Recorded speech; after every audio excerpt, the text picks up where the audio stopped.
¿Qué tal, gente? Muy buenas, ¿cómo estáis? Bueno, bienvenidos a Sport, una vez más. Aquí estoy con mi compañero Sebastián Vargas, que maneja el fútbol internacional como pocos en Sport. Y vamos a intentar, Sebastián, ofrecer una buena charla a todos nuestros seguidores con, yo creo que uno de los mejores entrenadores del mundo en los últimos 15 años, lo podemos decir así. Ha dirigido, entre otras cosas, 2 Copas del Mundo, una con Chile, ganándole a la selección española campeona del mundo en 2010, la del Bosque, Busquets, Xavi, Iniesta, etcétera.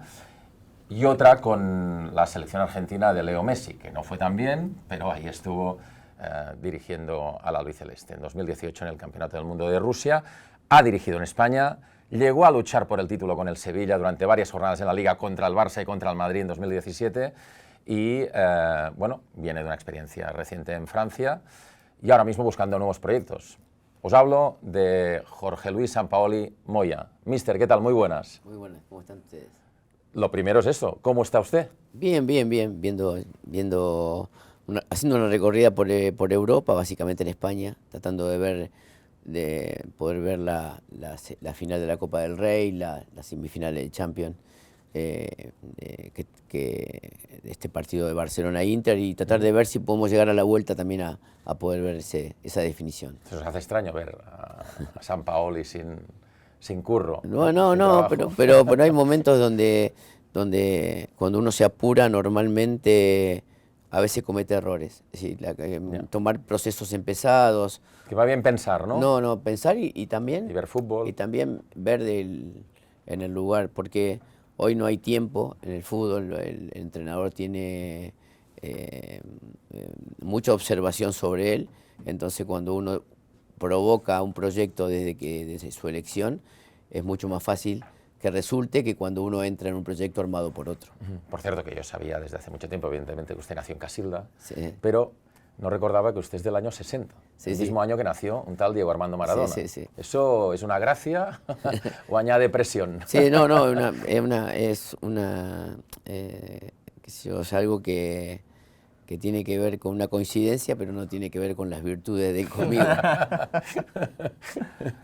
Muy bien.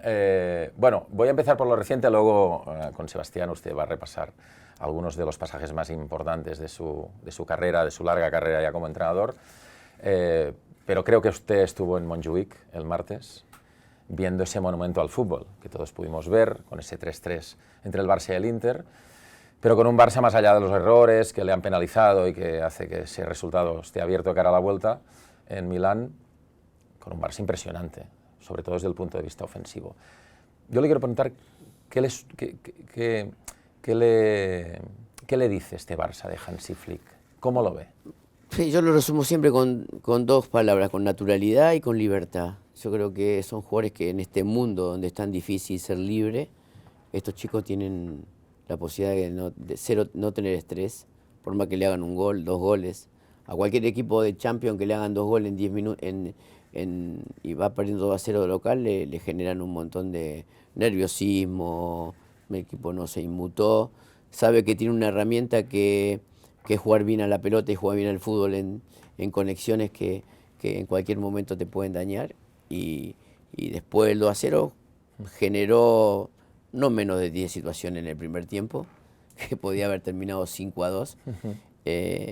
Ya también le ha pasado en la Liga, donde Celta u otros partidos iba perdiendo y parecía que todo terminaría mal, y de repente tienen tanta convicción que generan modificación en el resultado de acuerdo a esa convicción. Yo le leí recientemente una entrevista que usted comentaba que está viendo mucho, creo que textualmente decía, veo muchos partidos, pero fútbol veo poco, veo más partidos que fútbol. Entiendo que usted se refiere a que no se divierte mucho viendo muchos partidos, ¿no? ¿Con el Barça de Flick se divierte? Sí, no, lo veo siempre y me parece que algo que esa aparición, inclusive el PSG de Luis Enrique también, son equipos que me dan la posibilidad de que no tienen miedo de tener el balón y de hacer cosas con el balón. Hay en la mayoría de los equipos no quieren el balón, quieren que el balón lo tenga otro para que el error del otro me permita a mí ganar un partido. Y a mí eso de adherir a la espera y no al protagonismo no me gusta. Entonces por ahí, siempre ahora que tengo la posibilidad de ser una persona neutral, miro lo que me gusta, como si iría a ver una película realmente del actor que me gusta. El Barça hace un año no estaba bien. ¿Le ha sorprendido, sobre todo, el poco tiempo que ha tardado Flick en conseguir que el Barça juegue de esta manera? Sí, yo creo también que hay una madurez que ha aparecido en este proyecto que ha ayudado a Flick, que seguramente tendrá responsabilidades en este rendimiento del equipo, pero, pero realmente, como te digo, ver a jugadores como Pedri, Fermín, De Jong, Yamal, el mismo Rafinha, tomando decisiones que no toma en Brasil. Rafinha en Brasil no es el mismo Rafinha que es acá. Entonces todo tiene que ver con el contexto que se ha creado en relación al entrenador y en relación a las conexiones socioafectivas que tiene este equipo. Lamine Yamal, mister. En el centro del mundo ahora mismo, para muchos ya el mejor jugador del mundo, 17 años, el otro día con 0-2 en el minuto 20 se pone el equipo a la espalda, se mete el partido en el bolsillo él solo, no para de encarar, de generar, mete un golazo, pudo hacer otra obra de arte. ¿Qué le sugiere todo esto? ¿Estamos ante un fenómeno único? Sí, me hace acordar mucho a Neymar, en sus inicios. ¿Le recuerda más a Neymar que a Leo? No, bueno, Leo para mí es diferente a él. Ya sabe que las comparaciones están al orden del día. No, claro, pero yo los veo diferentes futbolísticamente y Leo es otra cosa. Ya. Leo es otra cosa. Yo siempre hablo de que uno puede hablar de jugadores de fútbol y de Leo. Leo para mí es otro mundo, otra historia. Es el mejor jugador del mundo de todos los tiempos porque se ha mantenido en ese nivel desde que empezó hasta que terminó o hasta ahora. Sigue siendo un jugador que determina. Es verdad que las comparaciones, mister, vienen más por el hecho de que Lamine, con 17 años, lleva unos números que Messi todavía no tenía esa edad, porque seguramente no pudo irrumpir tan pronto, porque el Barça en aquel momento era un equipo más campeón que el de los últimos años, ¿no? Seguramente. Las comparaciones vienen por ahí. Seguro. Pero a usted le recuerda más No, a por el Neymar. perfil del futbolista. Ya. Por movimientos, por los tiempos de ataque, por encaradas por fuera. Lo veo muy parecido a Ney cuando apareció, que era un jugador que sí, también en aquel momento pensábamos que iba a pelear el número 1 del mundo con Leo. Y bueno, no pasó. No pasó. ¿Usted a Lamine le ve, Sí, le ve balón de oro? Ojalá, yo deseo que le suceda porque no, porque solamente le interesa jugar al fútbol, no protesta, no solamente quiere jugar, quiere siempre que la pelota esté dentro del campo, ganando, perdiendo, empatando, quiere aprovechar cada minuto del partido para hacer alguna jugada diferente. Lo veo con la osadía y la valentía de tratar de que sus capacidades estén vinculadas al espectáculo. ¿Qué es lo que más le impacta? Su decisión. Ayer le doblaban marca, le triplicaban marca y salía por donde él quería. O sea, no había ningún obstáculo que impidiese que él pudiera, desde esto de neutralizar a un futbolista. La verdad que el Inter intentó de todas maneras, de manera impar, de manera par, y no lo ha conseguido. ¿Le parece que para hacer lo que hace él también hay que ser mentalmente muy duro, muy fuerte, tener mucha personalidad y ser muy descarado, ¿no? Yo creo que por ahí pasa, por lo descarado. O sea, no tiene presión. No tiene que presión. No, le resbala directamente. Me da lo mismo. Le da lo mismo. Le da lo mismo que ya te digo, ir perdiendo 3-0, 2-0. Él sabe que disfruta de lo que hace. Y hoy por ahí, con la tensión que hay con los futbolistas, hay muy pocos jugadores que disfrutan de lo que hacen. Es más, hay muchos más jugadores obreros que jugadores que disfrutan esta profesión, este deporte, ¿no? Termino este bloque Barça con dos preguntas y ya doy paso a Sebas. ¿Le parece ahora mismo el Barça de Flick el mejor equipo de Europa? Junto al PSG. Junto al PSG. Sí, junto al PSG. Porque el PSG tiene jugadores que que también vienen en el tiempo, es un equipo inclusive creo que más sólido que el Barça sin la inventiva del Barça, aunque tenga a Dembélé, a un montón de futbolistas que también por sí solos pueden ganar un partido. Me hablaba usted antes de empezar la entrevista de los problemas defensivos que está teniendo el Barça, que son propios también de un equipo que va tan arriba que deja mucha espalda, ¿no? Al final, en un tipo de apuesta como la que hace Flick, hay que asumir que vas a tener problemas defensivos si te vas a buscar tanto al rival. Sí. ¿Hay que jugar con este riesgo? No, claro, porque inclusive no solamente por su defensa alta, porque esa defensa alta juega casi a 5 metros del balón.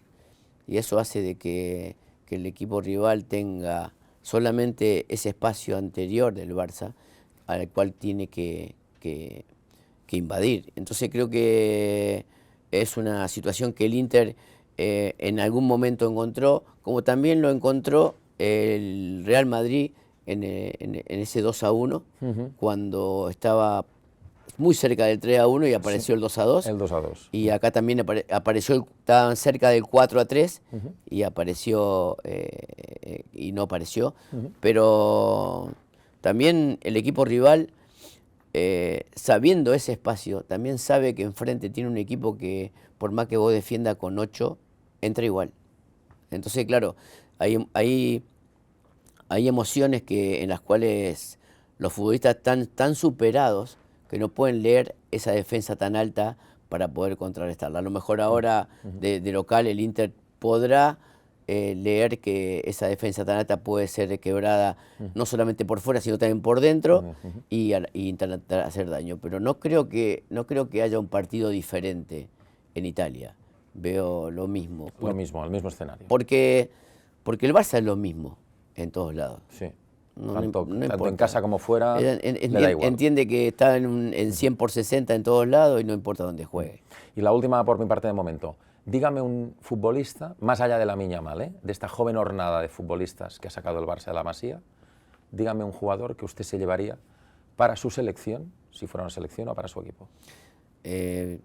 Pedri. Lo llevaría al fondo de mi casa. Al fondo de mi casa. Sí, sí, que juegue un rato y para verlo un rato. Es extraordinario. Extraordinario. Ya tenemos un titular, ¿eh? Me llevaría a Pedri al fondo de mi casa, Sí. Hombre, yo también, ¿eh? Hombre, y yo. Somos 3 aquí, 3 de 3. Bueno, Sebas. No, Jorge, hablando cosas. un poco más de su carrera, hablaba usted de los proyectos. No tuvo la oportunidad de hacer un proyecto ahora en Francia. Recién salió del Rennes en marzo. Tengo entendido que estuvo solo 10 partidos. ¿Qué pasó? ¿Por qué no pudiste consolidar allí el proyecto? Porque fuimos con una ilusión. Yo tenía la posibilidad de ir también a Génova de Italia o a Rennes. Y vi en Rennes un equipo que podíamos armar algo con jugadores jóvenes que nos permitan la ilusión de armar un equipo que tenga cierta libertad para armar un proyecto de cara al mediano y largo plazo. Indudablemente el corto plazo era difícil porque estaban peleando el descenso, lo mismo, pero no coincidimos con la dirigencia ni con los dueños del club ni con el presidente de cara a la conformación del medio plazo. Entonces preferí salir porque a mí lo que más me seduce es jugadores que no tengan ningún tipo de inconveniente o que intenten siempre protagonizar. Entonces cuando están urgidos por el descenso, el jugador tiene miedo. Y con miedo no se puede jugar. Claro. Y de esa seducción que habla usted, el siguiente paso, se salió en marzo, ya estamos en mayo, el siguiente paso ya lo tiene tomado, se habla incluso en Sudamérica de Boca Juniors, ¿alguna posibilidad latente o prefiere esperar para dar su siguiente paso en los banquillos? No, mira, simplemente, por ejemplo, ni siquiera veo el lugar. Quiero encontrar la posibilidad de tener la chance, como hice en Marsella, que me dio Longoria, de armar un proyecto, de armar un equipo con el perfil que tenía ese equipo, que jugaba muy bien, como aquel Sevilla, que también pude armarlo con Monchi, que jugaba muy bien. O sea, armar el perfil de futbolista que no tenga ningún tipo de complejos para poder jugar al fútbol sin la obligación de tener que tener la presión en cada momento para para saber que tienen que ganar sí o sí. Y ganar de cualquier manera, la verdad que no lo entiendo y no lo comparto. Formó usted, Jorge, su filosofía lejos de Argentina, tuvo que empezar su trabajo en Perú, tuvo una carrera temprana en Perú, Ecuador, pero el gran salto, digamos, a la fama, entre comillas, que se entiende en el fútbol, llegó con la U de Chile. La U de Chile que jugaba muy bien, año y medio en el que ganaron Copa Sudamericana y 3 campeonatos chilenos. Se le quiere a usted mucho en Chile, ¿no? Usted cada que va, aparte luego con la selección, tiene un muy buen recuerdo en Chile. Sí, sí, en Chile encontramos por ahí, nos encontramos con una generación, primero en la U y después en la selección, que nos permitió la osadía, la valentía, con jugadores, algo muy parecido, salvando las distancias, con lo que pasa con el Barça hoy. Íbamos a Inglaterra, ganábamos, íbamos a Alemania, ganábamos, cosa que en Chile nunca había pasado. Sí. Ganamos la Copa Sudamericana invicto, ganamos la Copa América invicto. Fuimos La primera al Copa América, claro, la historia de Chile. fuimos a jugar el Mundial contra el campeón del mundo de España y jugamos de igual a igual y ganamos. O sea, era algo que no nos preocupaba tanto el resultado, sino la forma para llegar al resultado. Y la forma para llegar al resultado nos hizo mantenernos en el tiempo. Y si no es por el palo de Pinilla, igual había para más en ese Sí, Mundial. sí, seguramente. Ese partido fue muy bueno con Brasil y bueno, lamentablemente perdimos por penales, pero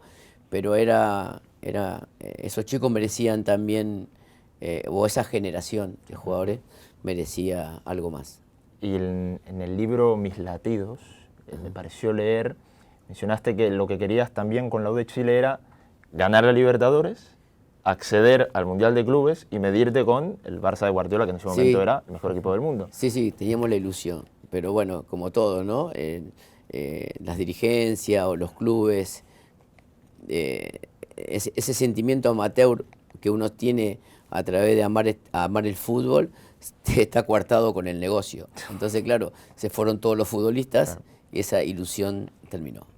Y te fuiste tú también, Claro. después del gran paso por Chile, primera oportunidad en Europa, llegas al Sevilla, en un equipazo, lo que decías. ¿Cómo recuerdas esa experiencia? Bueno, esa experiencia fue muy linda porque yo cambio de cuerpo técnico, me junto con Juan Malillo y empezamos a construir un equipo para el juego de posición y la verdad que lo construimos. Fue un año donde disfrutamos todos los partidos, peleamos la Liga, perdimos la Supercopa con el Real Madrid, ganábamos 2-1 faltando 10 segundos, y apareció Sergio Ramos, del número 9, nos empata y vamos a la larga y terminamos perdiendo por un gol. Y estuvimos a 10 segundos de ganar la Supercopa de Europa. Sí. Y a partir de ahí el equipo tuvo un funcionamiento que realmente había encendido a la ciudad. Narri, Ben Yedder, el Mudo Vázquez, había mucho fútbol ahí en ese. No, muchos. Narri jugando de mediocentro, sí. Que toda su vida jugó de extremo, Sí.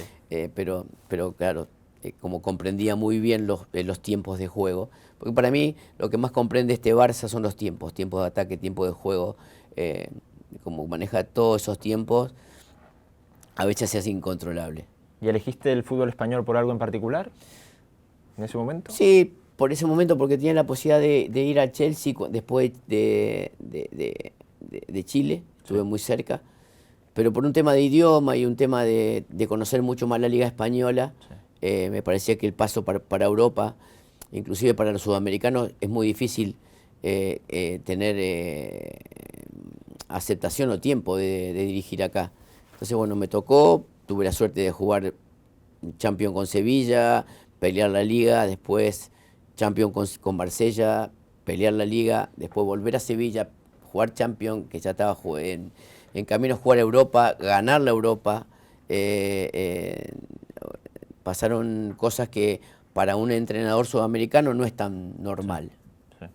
Y ese gran rendimiento en aquel Sevilla te llevó luego a lo que era en ese momento tu gran sueño, que era dirigir la selección argentina rumbo al Mundial de Rusia 2018. Claro, pero esa fue una muy mala elección, más allá de que la elección tuvo que ver con el corazón y no con la razón. ¿Por qué mala elección? Porque era un momento de crisis, Argentina fuera del Mundial, un grupo de futbolistas que estaba muy enojado con la selección, Inclusive Leo había inclusive amenazado a renunciar a la selección en aquel momento. Era todo muy bueno, y en Argentina o en Sudamérica todo son todas sentencias que son muy difíciles de cambiar. Pero bueno, clasificamos en el último partido del Mundial contra Ecuador, en aquel partido increíble de Leo. Sí. Nos clasificó Leo al Mundial.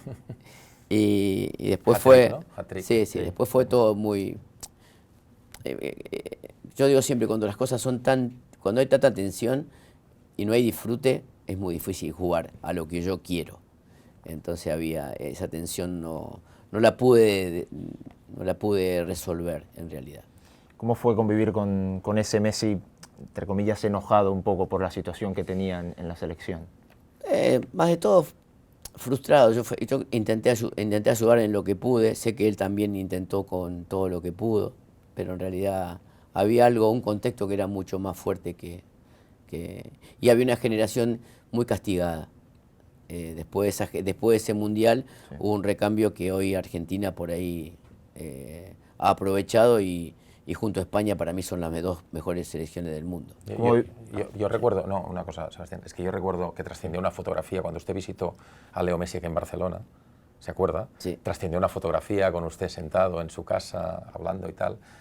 ¿Recuerda cómo fue esa conversación? O sea, usted salió de allí tranquilo, pensando en que eso iba a ir bien, o salió ya con dudas? Siempre hablar con Leo me daba mucha ilusión, porque Leo es muy inteligente. Entonces por ahí también sabíamos los inconvenientes que teníamos a nivel de esa generación golpeada, y encima el poco recambio y el poco tiempo que teníamos para llegar al Mundial, para poder recambiar con jugadores más jóvenes que no tenían experiencia para llegar. Entonces, pero yo siempre soy agradecido a cómo me recibió Leo y todo lo que intentó ayudarme para que vaya bien. ¿Tuviste la oportunidad de hablar con él después del logro en Qatar, en 2022? No, tuve cruces con él cuando jugamos Marsella-PSG, y bueno, ahí hablamos un rato, pero después no, la verdad que feliz por haber alcanzado aquel Mundial, que fue realmente lo que generó una gran modificación entre la aceptación popular a la selección argentina y lo que es ahora, ¿no? En Marsella, Jorge, ya para ir terminando, te fue muy bien también, clasificado a Champions, y cortaste un poco el proyecto por luego pasar al Sevilla. Por ambicioso, porque le dije al presidente que quería ganarle a París y que teníamos que hacer 4 o 5 refuerzos que ante la posible salida de Mbappé, de Messi y de Neymar, era el momento. ¿Te veías con Me veía. fuerza? Y aparte Marsella me iba a exigir, después del vicecampeonato, el campeonato. Sí. Marsella es una ciudad muy particular y muy exigente con el escudo que representa el Olympique. Entonces yo le digo, mira, yo tengo que hacer las cosas mejor de las que hice, y para hacerla mejor hay que ganar a París. Y bueno, cambió el club de director deportivo, buscaban otros perfiles de futbolistas, y ahí cuando entendí de que la cosa iba por otro lado, preferí marchar. Diste luego el paso a Sevilla, la vuelta, y la segunda no salió tan bien como la primera. No, era muy difícil la segunda, porque inclusive el tiempo me dio un poco más la razón. Sí. Sevilla siguió navegando en su incertidumbre, en sus malas decisiones, y hoy está también... Yo tengo un gran cariño por la ciudad, y tengo un gran respeto inclusive por la gente que me llevó ahí, pero sinceramente han hecho al Sevilla muy chiquitito, y eso me duele mucho. Y para finalizar, Jorge, son ya más de 20, 25 años en los banquillos. ¿Cómo hace un entrenador, porque tu gran U de Chile en aquel momento han pasado ya, parece poco, casi 15 años? Muchísimo. ¿Cómo hace un entrenador para ir actualizando sus métodos día a día acorde a cómo evoluciona el fútbol? Básicamente sabiendo de que hay una gran modificación año por año en el fútbol y también en el ser humano. Las redes sociales, los jugadores que están agotados de jugar cada 48 horas, Hay muchos jugadores que, como yo te decía antes, quieren terminar rápido, irse a su casa. Antes, vos decías, estás en un lugar donde disfrutás, vos estás en una profesión donde realmente te gusta. Creo que ahora se ha modificado un poco eso. Hay mucho más interés por otras cosas, también relacionado al negocio. Es decir, yo creo que inclusive hay más, no hay más tantos hinchas, hay más clientes. Y eso también genera que todo ha ido modificándose, y para estar a la altura de esta gran modificación hay que prepararse. Muy bien. Todo tuyo, David. Bueno, voy a rematar con 4 cositas. Por ejemplo, Kylian Mbappé. Escuché una vez a usted hablar de la selección francesa, que no está, creo que no está muy cerca, lo de Deschamps no está muy cerca de sus postulados futbolísticos, y yo lo celebro que sea así, porque yo estoy más cerca de Sampaoli que de Deschamps. Bueno, de Deschamps estoy lejísimo, vamos, ni estoy. Pero hablando de nombres propios, usted se refería a Mbappé como un jugador, evidentemente técnicamente muy bueno, pero que le cuesta hacer mejores a los demás, ¿no? Que contrasta un poquito con lo que estamos viendo de Lamine Yamal, la toma de decisiones, la capacidad que tiene para asistir, etcétera, etcétera, ¿no? ¿Le convence Mbappé a usted? Creo yo que es un jugador que siempre yo lo comparaba, como estábamos hablando de Yamal, que se puede comparar con Leo, porque tiene el individualismo y aparte la conexión con la otredad. Y Mbappé le cuesta un poco más. Lo comparaba más con Cristiano, con un jugador que siempre está pensando en él y en el arco. Y bueno, en la etapa de París era determinante, jugando por izquierda, porque lo acomoda mucho más a la izquierda para llegar a 9, de extremo a 9, de extremo a 9. Él lo hacía, inclusive en el Mundial. Nosotros enfrentamos, hicimos un gran partido con Francia, que terminó 4-3, y que erramos un gol que podía ser 4-4 sobre el final. Pero Kylian jugando por izquierda es muy claro, pero ahora está Vinicius. Claro. Y para mí la incomodidad que tiene posicional, jugar por el centro, realmente se lo ve muy incómodo, muy encerrado. No sabe, no conoce los tiempos de ataque en ese lugar. Entonces él intervala. De cualquier manera ha hecho goles importantes, sí, pero no es el jugador que yo vi en Francia, ni en el Mundial al que yo me tocó, ni en el Mundial de Qatar, sí, tampoco. Creo que él, estando en la comodidad de su posición, es el mejor ahí. Pero jugando por dentro no lo veo bien. Sí, no sé si ha visto usted el documental de Luis Enrique, esa conversación que tiene Luis Enrique con Mbappé antes de un partido importante, en el que Luis Enrique le dice a Mbappé, es decir, no necesito de ti que seas solo un crack, necesito que juegues para el equipo. Y para jugar para el equipo quiere decir que tienes que defender arriba, tienes que ser uno más defendiendo, atacando la presión, ¿no? Cuando le comenta que quiere que, creo que es antes del partido ante el Barça de vuelta, el año pasado, cuando le cuenta que quiere que esté encima de la salida de Cubarsí, ¿no? Y quiere que apriete a Cubarsí. ¿Usted se identifica con lo que Luis Enrique le dice a Mbappé en aquel momento? Sí. Es decir, para la gente, por ejemplo, para la gente que sea del Madrid y seguramente piense que Mbappé nunca va a hacer este tipo de trabajo, ¿usted cree que es difícil convencer a Mbappé que haga este tipo de cosas? Es que es casi imposible, sí, no, para mí, ¿por qué? Sinceramente. Porque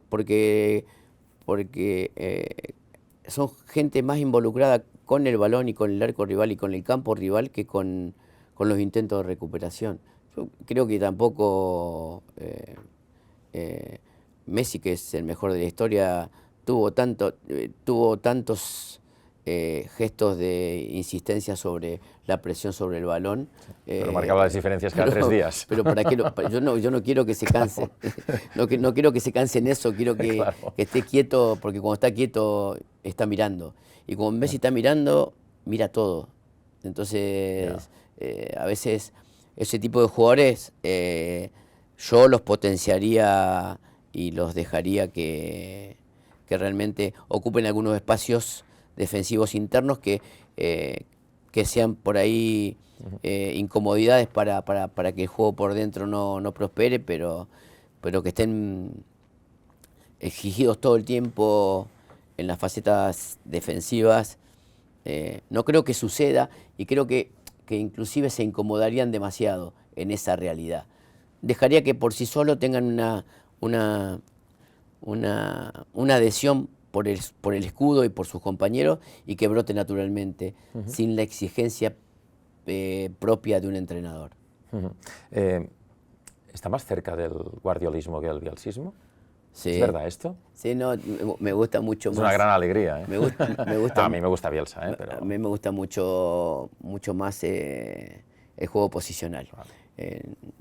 Bielsa es más directo, ¿no? No, Bielsa se mueve mucho más, encuentra desde los movimientos el sentimiento de ataque, y lo que hace Pep es que utiliza todo el campo, porque el único libro en realidad que existe en el fútbol es el reglamento.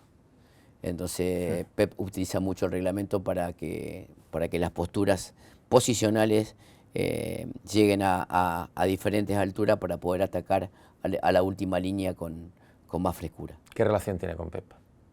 Lo visito normalmente, ¿Sí? lo incomodo, pero hace muy poco estuve ahí hablando con él y con Juanma. Sí. Y bueno, siempre es muy agradable hablar con él, porque siempre parece un pasito adelante del resto. ¿Le parece el mejor entrenador de los últimos 20 años? Sí, me parece el entrenador que por ejemplo, a mí me ha permitido estar pendiente del teléfono a ver cuando juega el City para ver una obra de arte. Dos cositas. Dígame la verdad, ¿eh? 2017. Usted estaba en las quinielas del Barça para venir a entrenar al Barça. ¿Llegó a haber algún contacto? No. O comentario, un intento de acercamiento, pero no, nada normal. Aparte, ya le digo... Yo le digo una cosa, yo en esa época trabajaba en una televisión, hicimos una encuesta con una urna en la calle. Sí. ¿Sabe cuándo va a votar en cualquier elección y tal? Que había distintas papeletas, en algunas estaba el nombre de Koeman, en otras estaba el nombre de Valverde, que es el que acabó viniendo, y había papeletas de Sampaoli. Le puedo asegurar que hubo gente que votó a Sampaoli, ¿eh? En aquel momento, claro. Me hubiera avisado. No, nunca me enteré. ¿No le llegaron a contactar? ¿No llegó a haber ningún contacto? Lo que pasa es que no llegó nada formal en aquel momento, porque apareció Argentina. Ya. Y eso era algo que ¿Entre Argentina al Barça y el Barça usted? ¿Hubiera No, en ese momento hubiera elegido Argentina. No me arrepiento, más allá de que no fue bien, no me arrepiento, porque fue el sueño de chico, poder estar en el banco. Imagínese estando Messi ahí. ¿Vendría a entrenar al Barça algún día o no? No, ahora lo veo un poco más lejano. Pero... Es un mal momento para hacer esta pregunta, ¿no? No, pero aparte, el Barça siempre, para mí, yo soy un gran espectador, casi hincha de cómo juega el Barça, porque me gustaría que gane la Champions, me gustaría que gane el torneo. El año pasado sufrí un poco porque bueno, no se pudo imponer, inclusive haciendo intentos como para poder tener la expresión de este año. Pero bueno, por ahora lo disfruto como espectador. Y una última cosita, ¿qué pasó exactamente con Dembélé? Esa famosa frase que le persigue. Dembélé juega con un autista y tal. No sé si tiene intrahistoria, si hay que matizarla. La verdad que estuve muy mal en la expresión, porque yo soy muy emocional y pasional, y lo que solamente quise decir que... Yo creo que todo el mundo lo entendió, ¿eh? Sí, yo creo que... Bueno. Para mí Dembélé es un jugador que normalmente, lo que he visto, es él mira mucho más rivales y el arco que compañeros. Entonces yo quise decir que no es un jugador asociativo. Por eso en el Barça, siendo un jugador absoluto y teniendo la capacidad de uno de los mejores del mundo, solo se aisló. Sí. Y no rindió, porque no puede, le incomoda entrar en una situación asociativa o socioafectiva. Él hace todo por sí solo, y lo hace muy bien, pero claro, en un contexto donde se obliga. Totalmente. Yo creo que fue una forma gráfica de decir, juega su partido. Juega su partido, y lo hace muy bien, pero pero a mí que me gusta el fútbol asociativo, Hay que hacer otras cosas. la otredad para mí es importante. Bueno, Estamos. está bien, ¿eh? Sí, muy bien. Tienes, Siempre un placer. tienes titulares ahí, ¿eh? Colombiano. Mister, ha sido un placer recibirle aquí en Sport y espero que pronto le veamos pues, Muy bien, muy ahí bien. con sus tatuajes, corriendo la banda y Muchas agitando el fútbol, que es lo que le gusta. Muy bien, muchas Muchas gracias. gracias. Gracias por haber venido.